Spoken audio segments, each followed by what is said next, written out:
تمہیدی امور میں امر نمبر 4، آپ کہیں بھی بینک، تکافل وغیرہ کی بات کریں گے تو آپ سے کہیں آپ نے ABCD پڑھی ہے، آپ سے کہیں کہ آپ نے بینکنگ پڑھی ہے۔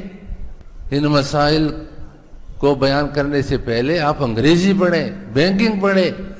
ہاں، اور بڑے بڑے علماء، مجھے کسی نے بتایا کہ بڑے عالم سے کسی نے کہا کہ آپ بھی، انہوں نے کہا وہ معاشیات کے ماہر ہیں، وہ ABCD کے ماہر ہیں، اور ان کے خلاف جو علماء ہیں ان کو یہ چیزیں معلوم ہی نہیں، لیکن ان کو پتہ نہیں تھا کہ احکام شریعہ، مسائل شریعہ خود وہی فرما رہے ہیں کہ ان کے ساتھ ان کا تعلق انگریزی سے نہیں ہے۔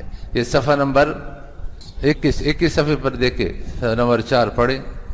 جدید مسائل کو سمجھنے کے لیے عصری علوم میں مہارت ضروری نہیں۔ آج کل طرفہ تماشا یہ بھی ہے کہ لوگ بلکہ علماء تک مسائل شرعیہ کے احکام کو سمجھنے اور بتانے کے لیے عصری فنون، خصوصاً انگریزی دانی، مغربی معاشیات اور بینکنگ میں مہارت کو ضروری سمجھنے لگے ہیں، جبکہ جدید معاملات کے مسائل کو سمجھنے کے لیے انگریزی دان، ماہر معاشیات یا ماہر بینکنگ ہونا ہرگز ضروری نہیں، بلکہ محض فقہی مسائل سے واقفیت بھی کافی ہے۔ قرون مشہود لہا بالخیر سے لے کر ماضی قریب تک کے تمام علماء اس حقیقت پر متفق چلے آ رہے ہیں۔ خود مفتی تقی عثمانی صاحب زید مجدوم نے بھی اپنی کتاب غیر سودی بینکاری میں اسی حقیقت کو لکھا ہے، چنانچہ تحریر فرماتے ہیں، واقعہ یہ ہے کہ فقہی مسائل چاہے معاشی یا مالی معاملات سے متعلق ہوں، ان کا شرعی حکم جاننے یا بتانے کے لیے ایک مفتی کا نہ ماہر معاشیات ہونا ضروری ہے، نہ بینکنگ کا ماہر ہونا، اور نہ انگریزی زبان سے واقف ہونا۔ البتہ ایک بات جس طرح دوسرے مسائل میں ضروری ہے، ان مسائل میں بھی ناگزیر ہے، اور وہ یہ کہ جس بات پر وہ کوئی حکم لگا رہا ہے اس کی صحیح صورت مسئلہ اسے پوری وضاحت کے ساتھ معلوم ہو، کیونکہ فتویٰ کا حکم اسی صورت پر لگتا ہے، اور الحکم علی الشیء فرع عن تصورہ۔ اگر کسی مفتی کے سامنے غلط صورت واقعہ بیان کی جائے تو یقیناً اس کا فتویٰ اسی غلط صورت کے متعلق ہوگا جو نفس الامر کے مطابق نہیں ہوگا۔ سمجھ گئے بات کو؟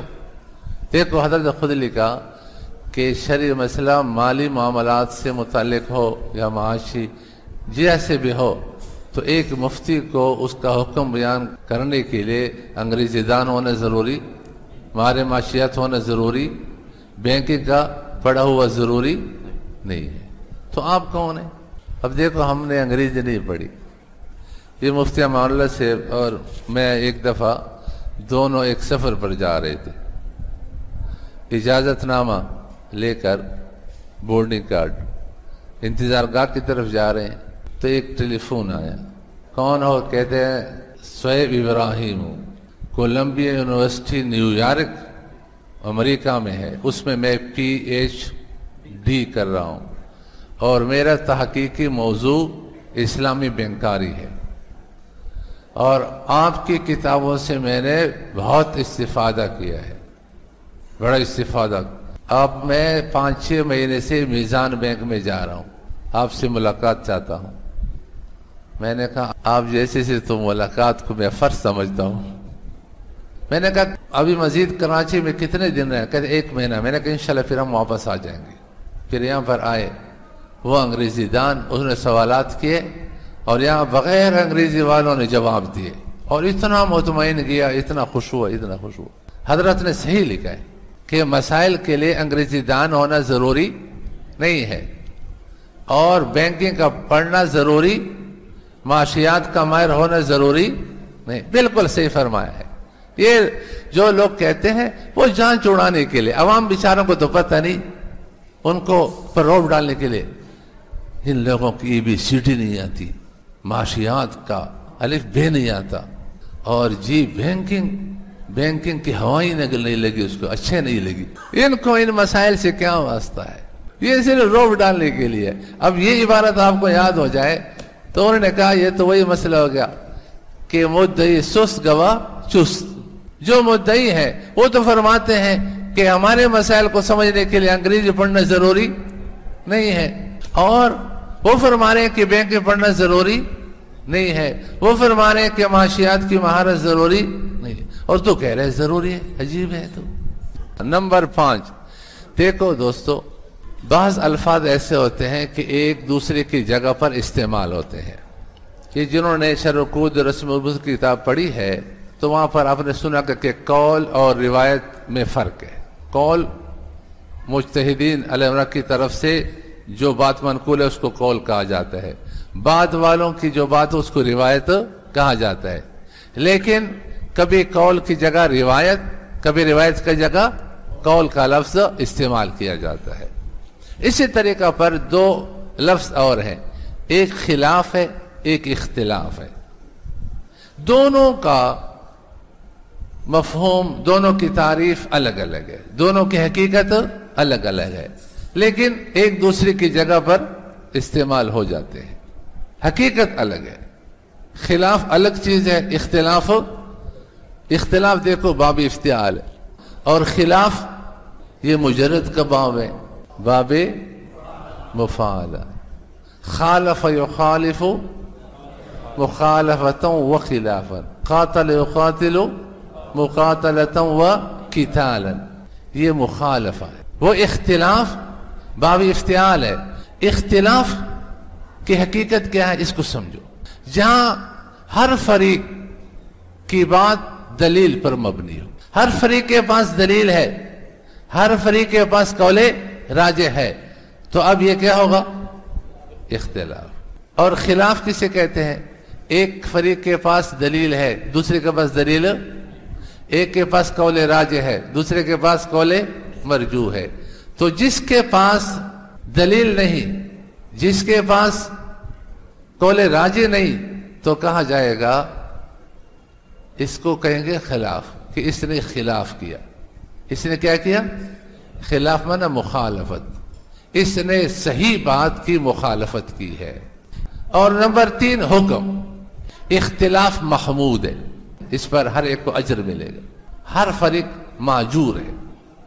اور خلاف مذموم ہے، جس نے دلیل پر مبنی بات، قول راجح پر مبنی بات کو چھوڑ کر کے دوسری بات اختیار کی ہے، اس نے مخالفت کی ہے، غلط قائم کیا. بات سمجھ میں آ گئی؟ یہ حقیقت آپ نے ذہن میں رکھنا ہے. ورنہ آپ کہیں گے ایک جگہ کسی نے مسائل تو کہتے یار جب اس مسئلے میں اختلاف ہے تو اس پہ بحث کرنے کی ضرورت ہی نہیں. اب میں نے کہا کس سے کیا لڑیں گے؟ آپ جہاں بھی اگر آپ نے بینک کی بات شروع کر لی فلاں بات، تو آپ کہتے ہیں اختلافی بات ہے، اس بات میں جو جس طرف جانا چاہیں. تو آپ نے کہنا کہ ہم اس کو اختلافی مانتی نہیں، پھر اختلافی تو مانے نا. تو آپ ان سے پوچھو کہ اختلاف اور خلاف اس میں کیا فرق ہے؟ اس میں خلاف ہے، اختلاف ہے. پھر اگر وہ کہے کہ فرق نہیں جانے تو آپ فرق بتائیں، اور فرق بتا کر آپ بتائیں کہ اختلاف کے لیے ضروری ہے کہ ہر فریق کے پاس کیا ہو؟ دلیل ہو. تو ایک فریق کی دلیل میں دیتا ہوں، دوسری فریق کی دلیل تو بتا، پھر ہم مانیں گے کہ کیا ہے؟ اختلاف ہے. اگر دلیل تو نہیں بتا سکتا تو معلوم ہوتا ہے کہ اختلاف نہیں بلکہ خلاف ہے. اس حقیقت کو آپ لوگوں نے سمجھنا ہے. چلیں نمبر 5 خلاف اور اختلاف میں فرق. اگر کسی مسئلے میں مختلف اقوال دلائل پر مبنی ہوں تو اس صورت میں علمی میدان میں کہا جاتا ہے کہ اس مسئلہ میں اختلاف ہے جو کہ جائز اور محمود ہے. اور اگر دلائل پر مبنی نہیں تو اس کو خلاف کہا جاتا ہے جو کہ مذموم اور برا ہے. دوسری صورت کے اختیار کرنے والے کو کہا جائے گا کہ اس نے اس مسئلے کی اتفاقی حقیقت کے خلاف کیا ہے. یہ کہنا کہ اس مسئلے میں فلاں کا اختلاف ہے یا یہ اختلافی مسئلہ ہے صحیح نہیں.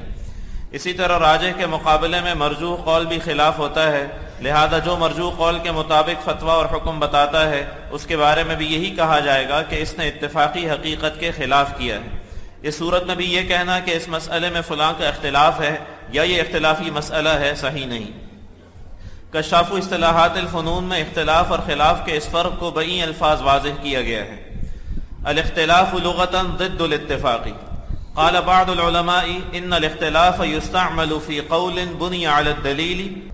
دیکھو کہ اختلاف یہ لفظ مستعمل کیا جاتا ہے اس قول میں جو دلیل پر مبنی ہو، ہر فریق کے پاس کیا ہو؟ دلیل ہو. والخلاف فيما لا دلیل علیہ. سمجھ گئے؟ ایک طرف دلیل ہے دوسری طرف دلیل نہیں ہے، اس کو پھر خلاف کہا جاتا ہے. کما فی بعض حواشی الارشاد ویؤیدہ ما فی غایت التحقیق منہ ان القول المرجوح فی مقابلۃ الراجح یقال له خلاف لا اختلاف. دیکھو اگر ایک کے پاس قول راجح ہے دوسرے کے پاس قول مرجوح ہے تو کیا کہیں گے؟ اختلاف ہے. کیا کہیں گے؟ خلاف ہے. شاباش. والحاصل منه ثبوت الضعف في جانب المخالف في الخلاف. سمجھ گئے؟ خلاف کی صورت میں جو مخالف ہے وہ جانب ضعیف ہے. فإنه كمخالفة الإجماع. یہ ایسا ہے جیسے کہ اجماع کے خلاف کوئی چل رہا ہو. وعدم ضعف جانب في الاختلاف. اور اختلاف میں کوئی جانب ضعیف نہیں. لأنه ليس فيه خلاف ما تقرر. اس میں وہ خلاف نہیں. شاباش. کشاف اصطلاحات الفنون جلد 2 صفحہ 57. وقال العلامة المرغناني رحمه الله تعالى وفي ما اجتمع عليه الجمهور لا يعتبر مخالفة البعض. دیکھو جمہور کے مقابلے میں بعض کیا قول یہ خلاف ہے، اختلاف نہیں ہے. وذلك خلاف وليس باختلاف. دیکھو کہ جمہور کے مقابلے میں جو قول ہے وہ خلاف ہے اور اختلاف نہیں. والمعتبر الاختلاف في الصدر الاول. اور اختلاف بھی صدر اول کا معتبر ہے، یعنی کہ ہم 5 آدمی بیٹھ کر کے اور اختلاف کر لیں پھر مسئلہ اختلافی بن جائے گا.